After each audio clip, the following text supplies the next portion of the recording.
بالأمس كان يوم التروية، واليوم منذ بزوغ فجر هذا اليوم انطلق الحجاج ملبين مكبرين الله إلى صعيد عرفات.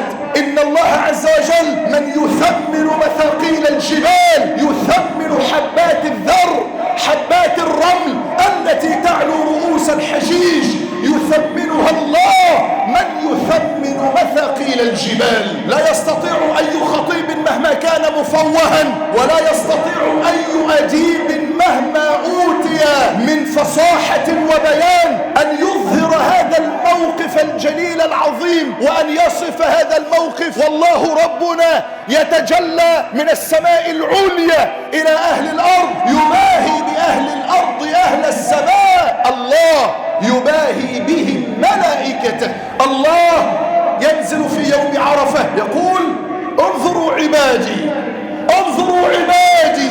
ووالله لو لم يخرج أهل عرفات من عرفات إلا بتلك النسبة لكفى. هؤلاء عبادي نسبهم الله ونسبنا الله إليه. لو لم يخرج الحجيج من الحج كله إلا بهذه النسبة لكفتهم. انظروا عبادي، ما أراد هؤلاء عبادي أتوني شعثا غبرا ضاحين. ما أراد هؤلاء؟ هؤلاء يا رب أرادوا رحمتك، أرادوا رضاك، أرادوا عفوك، أرادوا مغفرة الذنوب، أرادوا ستر العيوب، أرادوا النجاة من ضمة القبر وعذابه، أرادوا الستر بين يديك سبحانك، أرادوا عدم الخزي بين يديك، أرادوا الاستظلال بظل عرشك، أرادوا مجاوزة الصراط، أرادوا سرعة الحساب، أرادوا تخفيف الذنوب، أرادوا ترجيح الحسنات، أرادوا سكن الفراديس، أرادوا سكن الفراديس.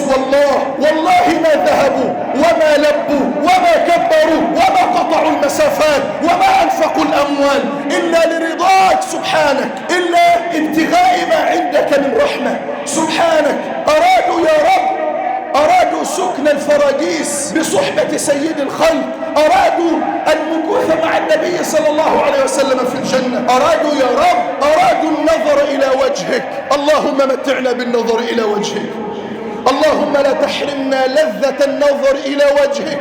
انظروا عبادي أتوني شعثا غبرا ضاحين. ما أراد هؤلاء، ما أراد هؤلاء. ويعلمها الله من فوق 7 سماوات: أشهدكم يا ملائكتي أني قد غفرت لهم. اللهم غفرانك، اللهم مغفرة الذنوب، اللهم ستر العيوب، اللهم اغفر لنا ذنوبنا كلها دقها وجلها، خفيها وجليلها، ما علمنا منها وما لم نعلم. اللهم استر العيوب، اللهم استر العيوب. اللهم اجمعنا بأحبابك على عرفات. اللهم تابع لنا بين الحج والعمرة يا كريم.